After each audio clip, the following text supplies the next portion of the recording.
আমরা শিখব Microsoft office access.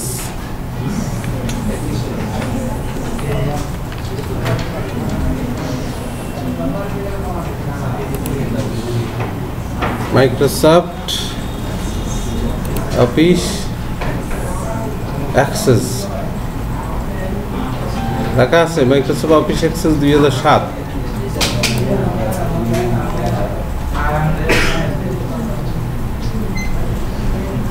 প্রোগ্রামটা যখন আমরা চালু দেব তখন এটা দেখতে এরকম দেখা যাবে। এই প্রোগ্রামটির অপর নাম হচ্ছে ডাটাবেস প্রোগ্রাম। ডাটাবেস প্রোগ্রাম আর মাইক্রোসফট ওয়ার্ডের অপর অফিস অ্যাক্সেসের অপর নাম কি? Database programme. ডাটাবেস। ডাটাবেস কাকে বলে? ডাটাবেস হচ্ছে এই যে আমরা ভোটার লিস্ট বলি, বিভিন্ন জরিপ কার্যক্রম বলি, আদমশুমারি বলি, অর্থাৎ তথ্যবহুল একটা কিছু, মানে অনেকগুলো তথ্যকে যখন এক জায়গাতে একটা বেসের মধ্যে রাখা হয় তখন এই ডাটাগুলো নিয়ে ভবিষ্যতে কোনো কাজের দরকার হলে সেটা করা যায়। যেমন আমরা ভোটার হই, ভোটারটা হলো কি একটা ডাটাবেসের অধীনে ভোটার লিস্টটা থাকে। তারপর আদমশুমারি অথবা বিভিন্ন অফিস আদালতের মধ্যে কর্মকর্তা কর্মচারীদের কি থাকে? ডাটাবেস তৈরি করা থাকে। ডাটাবেসের সুবিধা অনেক বেশি। আপনারা দেখবেন বিভিন্ন জায়গায় সার্কুলার দিলে দেখবেন যে ডাটা এন্ট্রি অপারেটর একটা পদে আছে, ভিতর কি আছে? Data entry operator. অর্থাৎ এদের কাজ হচ্ছে কি ডাটা এন্ট্রি করানো। তো ডাটা এন্ট্রি কেমনে করে?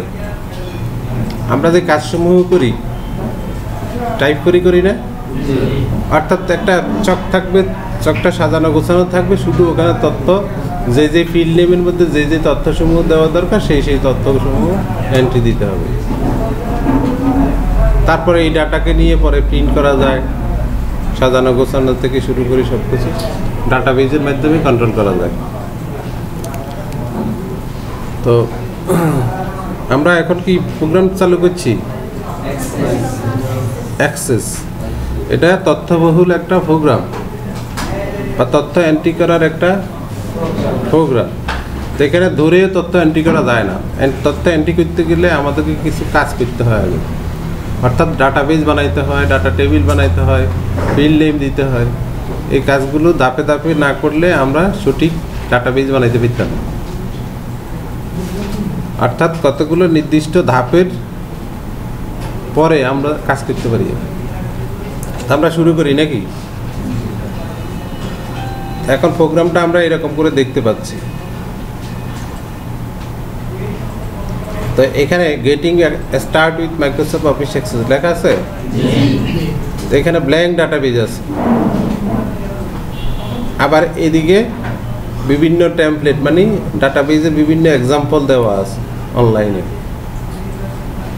বিষয়ভিত্তিক।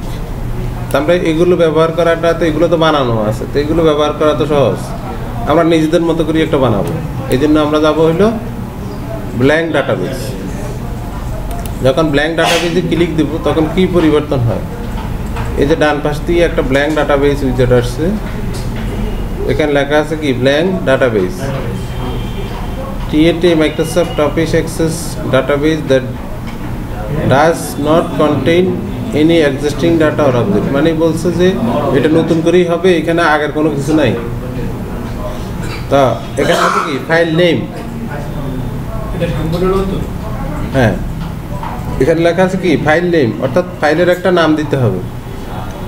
তারপরে এখানে একটা দেখেন একটা বাটন আছে ফোল্ডার, অর্থাৎ আমার ডাটাবেসটা কোন জায়গা থাকবে এটা এখান থেকে নির্বাচন করে দিতে হবে। ডাটাবেসটা কোন জায়গা থাকবে নিচে দিয়ে এই যে লোকেশন দেওয়া আছে দেখেন, অর্থাৎ এই লোকেশনে এটা এখন আছে। আমি চাইলে লোকেশনটা পাল্টাই দিতে পারি। এখান থেকে ক্লিক দিয়ে আমি যদি বলি না আমার নির্দিষ্ট একটা ফোল্ডারে সেটা জমা হবে, সেই জন্য আমরা ডেস্কটপে চলে যাই। ডেস্কটপে যাই, এখানে একটা ফোল্ডার বানাই, database folder. Right button click করি, নিয়ে তো যায় ফোল্ডারে ক্লিক দিলাম, দিয়ে এখানে আমরা ডাটাবেজের একটা ফোল্ডার বানাই ফেলি। এটা এখন কোথায় হচ্ছে? এই ফোল্ডারটা কোথায় তৈরি হচ্ছে? ডেস্কটপের মধ্যে। তাহলে আমরা একটা ফোল্ডার বানাইলাম, ফোল্ডারটা ডাবল ক্লিক করি, তাহলে ডেস্কটপ ডাটাবেজ। তারপরে এখানে ফাইলের একটা নাম দিয়ে দিই আমরা, অর্থাৎ আমার ডাটাবেজটার কী নাম দিলাম? তাহলে আমরা স্টুডেন্ট ডাটাবেজ দিই, স্টুডেন্টস ডাটাবেজ দিয়ে ওকে দিলাম। তাহলে আমরা দেখতে পাবো যে এই যে স্টুডেন্টস নামটা এখানে আসছে, আর ডাটাবেজের এক্সটেনশন নেম হচ্ছে ACCDB। ACC এটা হইলে এক্সটেনশন নেম, অর্থাৎ ডটের পরের অংশ। আগের অংশ হইলো ফাইলের নাম, পরের অংশ হইলো এক্সটেনশন নেম, অর্থাৎ এটা এই প্রোগ্রামের প্রোগ্রাম ফাইল। এখন আমাদের কাজ হচ্ছে ক্রিয়েট ক্লিক দেওয়া। তাহলে এখানে আমরা কি কাজ করলাম? প্রথমে ব্ল্যাঙ্ক ডাটাবেজে ক্লিক দিলাম, তারপরে এখান থেকে এসে আমরা এখান থেকে ব্রাউজ করে কি করলাম? একটা ফোল্ডার বানাইলাম, ফোল্ডার বানিয়ে সেখানে ফাইলের একটা নাম দিয়ে দিলাম। এই হলো আমাদের এই জায়গায় কাজ। তারপরে আমরা বলবো ক্রিয়েট না ক্যান্সেল? ক্রিয়েট করবো আমরা, ক্যান্সেল মানে তো বাতিল। তা আমরা করবো কি? ক্রিয়েট। ক্রিয়েট করার সাথে সাথে আমরা এটার চেহারা পরিবর্তন হয়ে গেছে, দেখছি। এটা এখন একটা টেবিল 1 টেবিল নাম নিয়ে একটা টেবিল চলে আসছে। তাই এখানে এখন আমাদেরকে টেবিলটাকে মডিফাই করতে হবে, অর্থাৎ টেবিলের মধ্যে ফিল্ড নেম দিতে হবে। টেবিলের মধ্যে কি ফিল্ড নেম দিতে? ফিল্ড নেম কি? যেমন নেম একটা ফিল্ড নেম, পিতার নাম একটা ফিল্ড নেম, গ্রাম একটা ফিল্ড নেম। তাহলে আমরা স্টুডেন্ট নাম দিয়ে করতে চাচ্ছি, তো স্টুডেন্টকে কী করতে হবে? স্টুডেন্টের কী কী তথ্য হয়ে থাকে তার আলোকে তার কিছু ফিল্ড নেম হয়, সেই ফিল্ড নেমগুলো আমরা এখানে সংযোজন করব। তাই জন্য আমরা এখানে ক্লিক করে আমরা ভিউতে যাব। এখানে ভিউতে যাই বলবো ডিজাইন ভিউ। আমরা সরাসরিও করতে পারি, এখন আমরা ম্যানুয়ালি করি, অথবা রাইট বাটন ক্লিক করি, এখানে রাইট বাটন ক্লিক করে ডিজাইন ভিউতেও যেতে পারি। তাহলে ডিজাইন ভিউ কীভাবে পাওয়া যাবে? দুই উপায় বলছি। এইখান থেকে ভিউ থেকেও পারবো, এখানে রাইট বাটন ক্লিক করেও পারবো। মানে আমাদের লক্ষ্য হলো কি? ডিজাইন ভিউতে যাওয়া। আমরা ডিজাইন ভিউতে গেলাম, ডিজাইন ভিউতে যাওয়ার আগ দিয়ে সে আমাকে জিজ্ঞেস করে এটাকে আগে সেভ করো। এখন কথা হইলে আগেও তো একবার সেভ করছি, তো কিন্তু আগে সেভ করছি মানে একটা ডাটাবেজ বানাইছি। তো ডাটাবেজের মধ্যে আবার একাধিক টেবিল থাকতে পারে, ডাটাবেজের অধীনে কি টেবিল থাকতে পারে। এই জন্য আমরা এখানে এখন টেবিল 1 নাম নিয়ে আসছে, আমরা এটা স্টুডেন্ট 1 নাম দিই, ওটার সাথে মিলাইয়া দিলাম। আর স্টুডেন্ট 1 মানে স্টুডেন্টের জন্য আমরা একটা ডাটাবেজ বানাচ্ছি, সেখানে একটা টেবিল বানাচ্ছি, এটা 1 নম্বর। ওকে দিলাম। দেওয়ার পরে এখন কি হলো? এখন দেখা গেল কি আরেক রকম ডায়ালগ বক্স আসছে। তো এখানে ফিল্ড নেম আছে, ডাটা টাইপ আছে, ডেসক্রিপশন আছে। অর্থাৎ ফিল্ড নেম তো আমরা এখানে এন্ট্রি দিব, ফিল্ড নেম এন্ট্রি দেওয়ার পরে আমরা এখানে ডাটা টাইপটা নির্বাচন করে দেবো কী ধরনের ডাটা এন্ট্রি হবে, আর এটার কোনো বর্ণনা আছে কি না সেটা এখানে দেব। তা এখানে ইউনিক হিসাবে কি দিয়ে নিয়ে আসছে? আইডি। আইডিটাকে আমরা চাইলে পরিবর্তন করতে পারি। যেমন আমরা সাধারণত ব্যবহার করি সিরিয়াল নম্বর। কি ব্যবহার করি? তো এসএল নম্বর দিয়ে দিলাম কি এসএল লং। আইডিটাকে পাল্টায় কি করছি? মানে আমরা 11 সিরিয়াল নম্বরটা দিব। তো এখন সিরিয়াল নাম্বারটা অটো নাম্বার হিসেবে আইব না আমরা লিখে দেব, সেটা এখান থেকে পরিবর্তন করতে পারি। তো এখানে যখন ক্লিক দেবো ডাটা টাইপ কি ডাটা টাইপ হয় এটা এখানে দেওয়া আছে।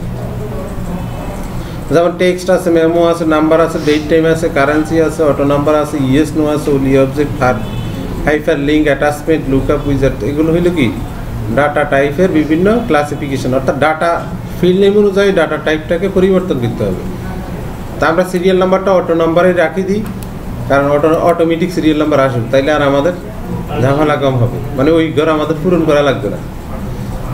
আর এখানে একটা চাবি আছে, দেখেন কি আছে, এই চাবিটার নাম হচ্ছে প্রাইমারি কি।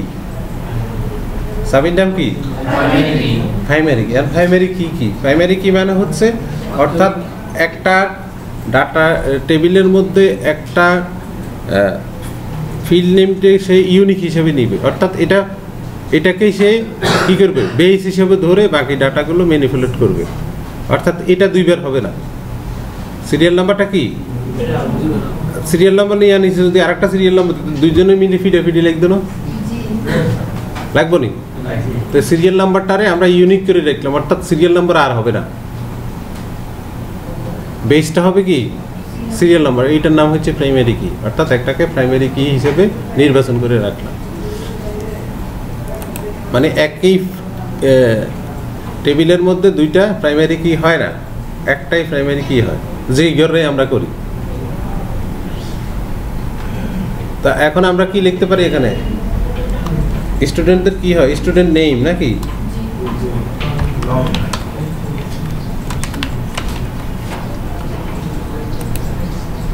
তারপরে কি লিখতে পারি? স্টুডেন্ট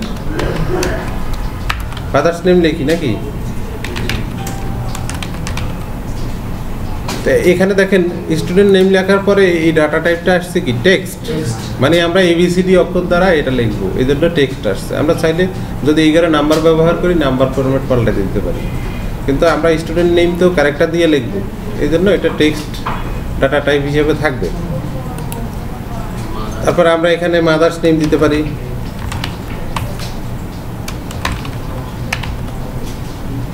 তারপর কি দেওয়া যায়?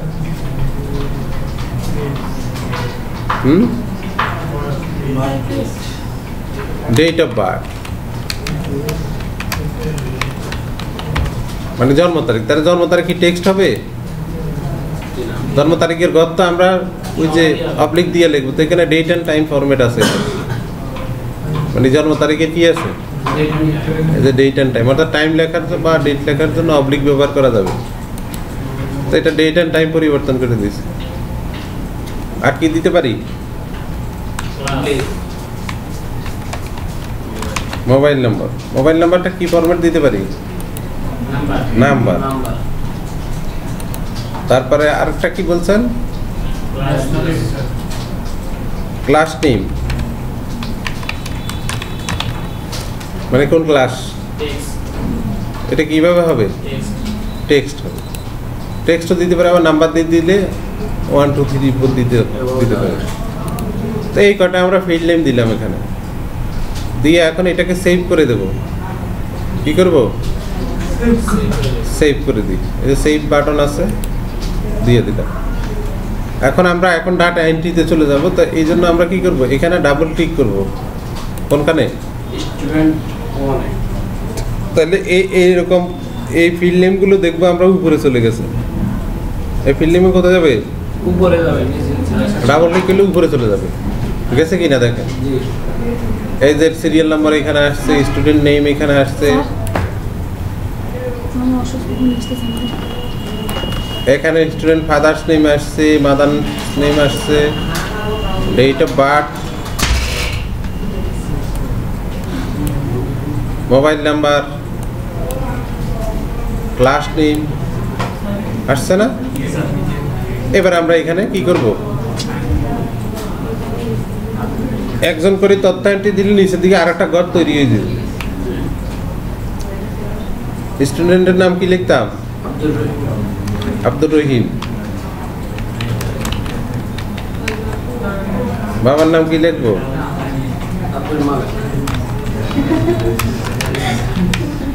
মার নাম কি লিখবো?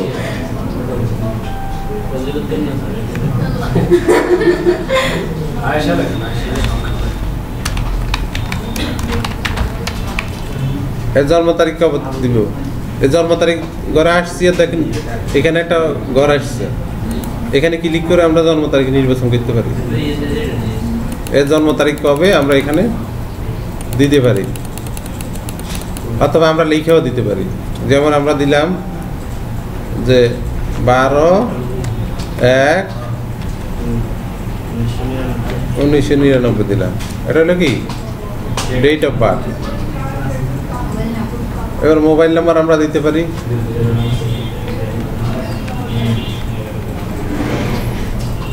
মোবাইল নাম্বার কি এমনি নেই 0172501 আর আছে নাকি বেশি ইউজ তাহলে মোবাইল নাম্বার বসছে এবার ক্লাসের নাম আমরা কি দিতে পারি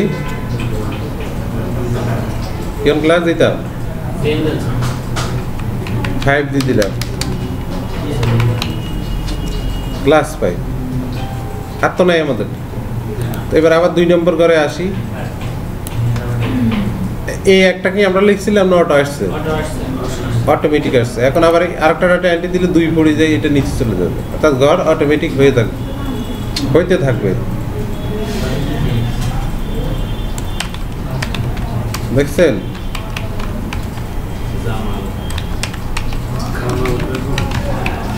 নাকি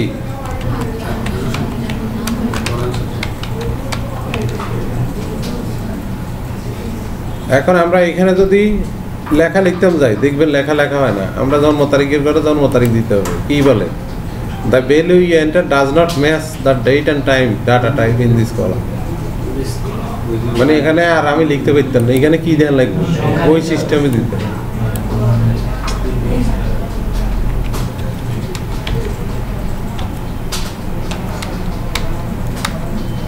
দেখছেন এখন নিচে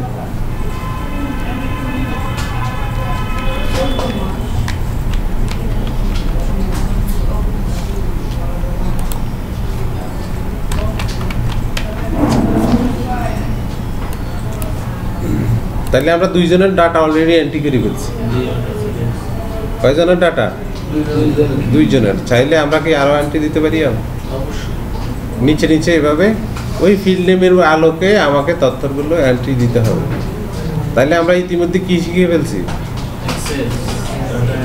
ডাটাবেস তৈরি ডাটা টেবিল তৈরি এবং ডাটা এন্ট্রি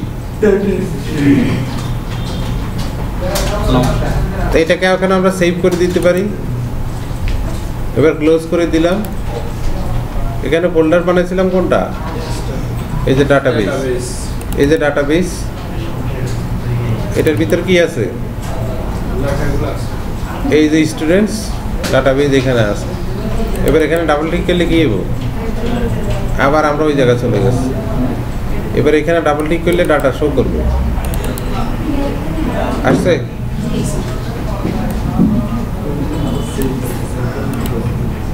তাহলে আমরা এই কতটুকু পারি কিনা সবাই ট্রাই করেন